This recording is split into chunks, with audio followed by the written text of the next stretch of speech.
submit the application online. So we've done a lot of work until this point to be eligible and to prep and gather the information and all that. Now we're actually going to submit the application.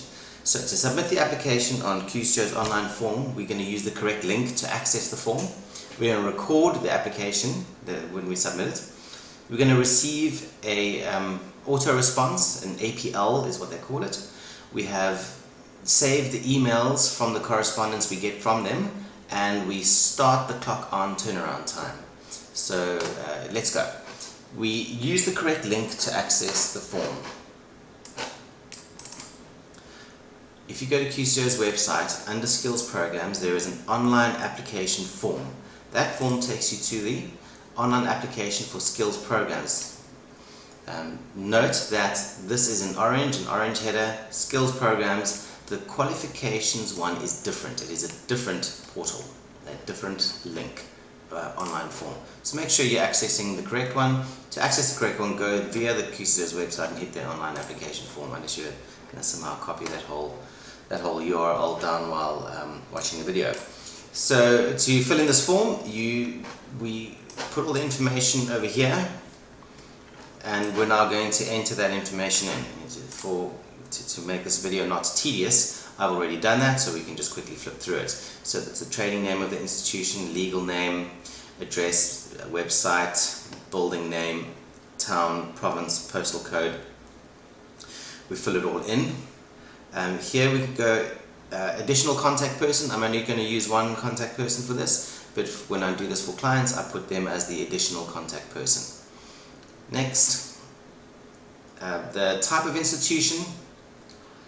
Not currently accredited with the QCTO because this is not an extension of scope. It's a private company.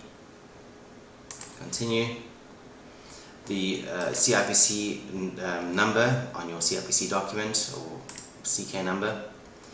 The details of the occupational skills program. So you do one of these per skills program that you want to apply for. Just note that if you put the dash in there, it says invalid. Whereas on the occupational qualifications, you need the dash. So there's a bit of a character acceptance there. Put in the name, the NQF level.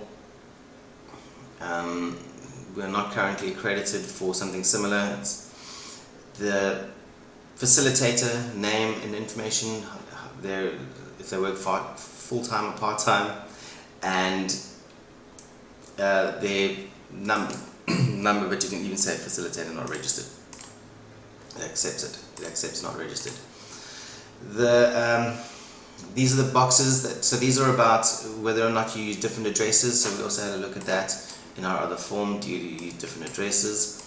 So I've checked those appropriately for a company that's using one address for practical and for knowledge, and there's no workplace modules for the first aid. So I've filled it in according to that. Do you want to add a second? So here you can add more of them. I'm just going to add one because this is about data capture, but you will get the same screen and then you will fill it all in again, and you can go for up to 6 skills programs. Next, here are all those boxes that we checked, which I spoke about linking the QMS to. As you can see, we are not being asked to give evidence or link it to the QMS. We're just asked to check them, to agree. Then I'll say next, and that brings us to the final page. Say your name and surname. I'm going to enter with my South African ID number and submit. We get a screen here that says thanks. It's kind of getting you ready for the documentation they're going to ask you for, and that's it. So if you'd recorded that would be good. Then you have evidence that you've submitted it. You should get an email response though.